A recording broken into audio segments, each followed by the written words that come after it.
Hey folks, I'm Noel, I'm Julie. and we are in Medicine Park, Oklahoma at InnHabit Tiny House Resort. the gathering place in Medicine Park. I spent literally like a year researching tiny houses because if I was going to do it, I wanted to do something that was done really well. His idea was, let's do it in Medicine Park, and I thought that's a great idea. Yeah. There were two old cobblestone houses we bought two lots together, right next to each other. There were cobblestone houses. Cobblestones are native stone to this area. The whole town's a historic landmark for Oklahoma. It's the oldest cobblestone community in Southwest, but in Oklahoma. But they're round. It's like stacking BBs, right? Yeah. It's If you've not been here, awkward. it's not cobblestones like you think, like they pave street with. They're like cannonballs. We joke that if you sprinkle gravel and water it, it'll grow cobblestones. We took them down wall by wall, knocked all the mortar off the cobblestones, and sorted them in bins, small, medium, and large, to use later. We didn't know this when we bought it, but the person we bought it from brought us a newspaper from the 1940s that was about this exact site, and It was the coolest thing because it turns out it was called the Oaks Lodge. they're probably built in like the 1918, the 20s, and what they would do is they dig a pit the size that the house was going to be, and then they would start throwing cobblestone in it, like 7-8 layers deep, and they'd leave them for 6 months and let them settle, and then they build on top of it. Well, we found all those pits. We dug every one of them out, sorted every cobblestone, small, medium, large, so that we could use them later. It's interesting, the oak trees that are here, it was called the Oaks Motor Lodge. It was a Route 66 style lodge. You'd pull in with your little Model A and park beside your cabin. And so the trees that are here were the original trees. So we tried to save them. We've had a blight that's come through Medicine Park in the last 3 years, and we've lost a bunch, which if you notice the chainsaw carvings, those were the trees. We couldn't bear to cut them down. But these were the original Motor Lodge trees, and we actually this summer have lost 2 more. So we've got that artist is coming back in to more coming because I'm like, we're not cutting them down. They're going to stay here some way as art. It was a Motor Lodge, and now it has returned to its origins, and now it has back to what it has now. It has 10 tiny houses for nightly rentals. So we rent on our website, InnHabit.com, also Airbnb and Verbo. And that's 2 inns. This is the trick. Yes. It's like a roadside inn that wants to be your habit. InnHabit.com. It's got a gathering place like central community grain bin gazebo. Little Bear Street Eats, which is a wood fire pizza. Best food in Southwest Oklahoma. They're amazing. Those 2 chefs are ridiculous. Upstairs from them, we have the Refuge Ale House, which is all Oklahoma craft beer tap room. We have 20 taps of Oklahoma craft beer and ciders. If you want to taste Oklahoma craft beer, you can taste everything from the Lawton area all the way up Stillwater, Broken Bow, Tulsa, all over the place. All made in Oklahoma. We tried. Yeah, and I mean we've incorporated so much.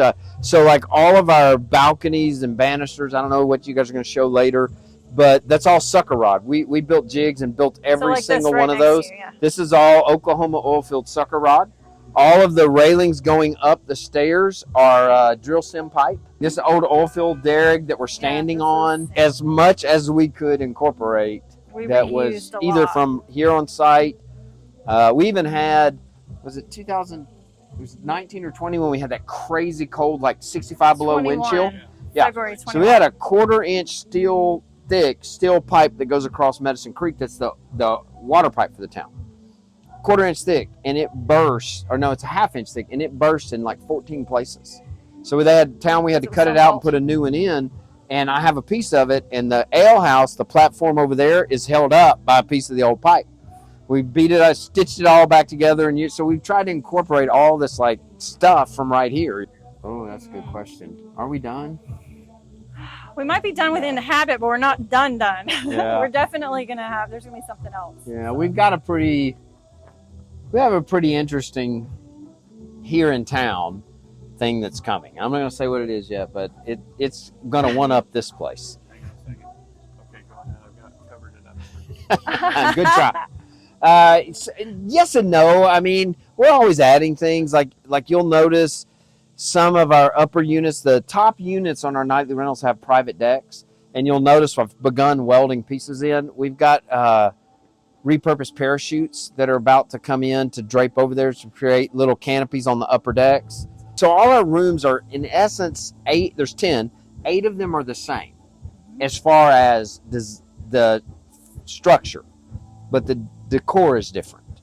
And then 2 of them are different. 2 of them are completely. ADA units, and so they're set up more like a traditional hotel room where you can get around 3 sides of the bed, and there's roll-in shower, wheelchair access. The whole Yeah. site is actually designed to be ADA compliant with Yeah. wheelchair access. We have a couple. I noticed in my room, Yeah.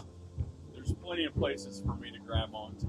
Yeah. Yeah, that. So you're Bunch in one of of the old ADA. Are you downstairs? Yeah. Yeah. Okay. So you're in one of our 2 ADA units, and so it was designed all the grades. He said. I didn't know who to. I didn't ask. I just Well, like, somebody emailed us and said, made sure you had extra help. You guys are standing by our flag. We've got this big flagpole on top of this upright container. We started 3 years ago on New Year's Eve. We do the most redneck ball drop you can imagine. It is the buffalo ball drop. we call it the bison. The ball bison drop, ball drop. actually. But So in the bar, you can see it hanging. It hangs all year. We have a metal sculpture buffalo that's covered in glitter, and we put it on our flagpole, and we have the New Year's countdown. So we had we have about live music all and day. We entertainment shoot all fireworks evening off of and these roofs at midnight. Oh, Yeah. That's fun. So we had about 1,700 people here at New Year's, and this year they're closing the road down because it's growing every year. Tell them about Veterans Day weekend, because that one to me is I think actually of all one of the coolest things we do.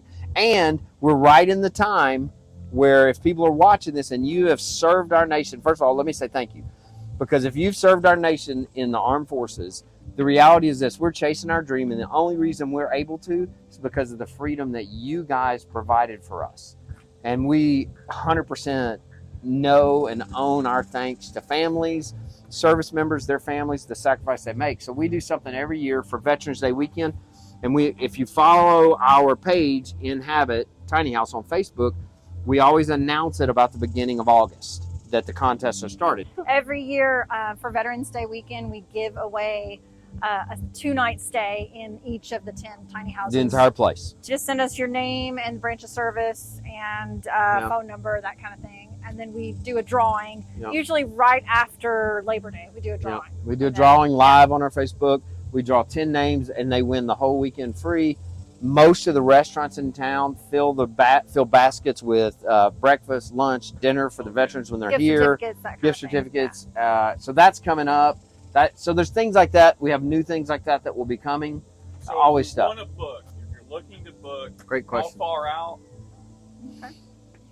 InnHabit.com, InnHabit.com, an inn that wants to be your habit. Weekends fill up the quickest. So if you're looking especially if you're looking for a festival weekend, music festival weekend, or holiday weekend, those you need to book 3 or 4 a couple months in advance. Yeah. But just for a regular weekend, maybe a month or so. It's not, you don't need too weekdays, much. Weekdays. We usually have something on a weekday, right? I mean, you can randomly, like, I'm going to stay in Medicine Park if it's a weekday and we've got something.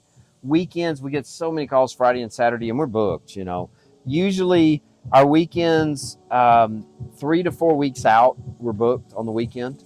Now we're coming into September and October, which is ironically our absolutely busiest time.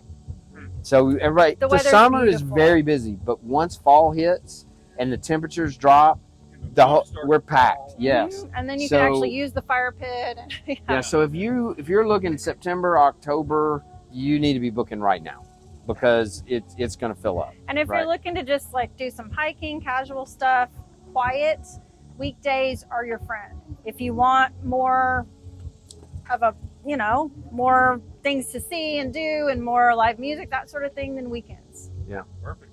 Yeah. Then other things coming. We're working on experiences. So we're just now finally are like, okay, so we're going to start offering guided hikes, some stuff at the lake, different things like that. When you book, you can say, hey, I would love to go do this with my family. Medicine Park is a great place to visit. There's not enough guided adventure. Right. Because they see it and go, okay, it's a resort town. It Yep. closes at 8 o'clock at Yep. night and opens Yep. for breakfast. Right. Then where do we go? Right. Everybody, and there's nothing wrong with going over there. Right. But if it can bring you back Right. here So we're this fall, our website, we're revamping all of it, and you're going to start seeing you can, oh man, I'd love to do that hike. Click. Oh, I'd love to go do that on the lake. Click. So that's something new that's coming, just to offer. It's kind of a value added experience for the place.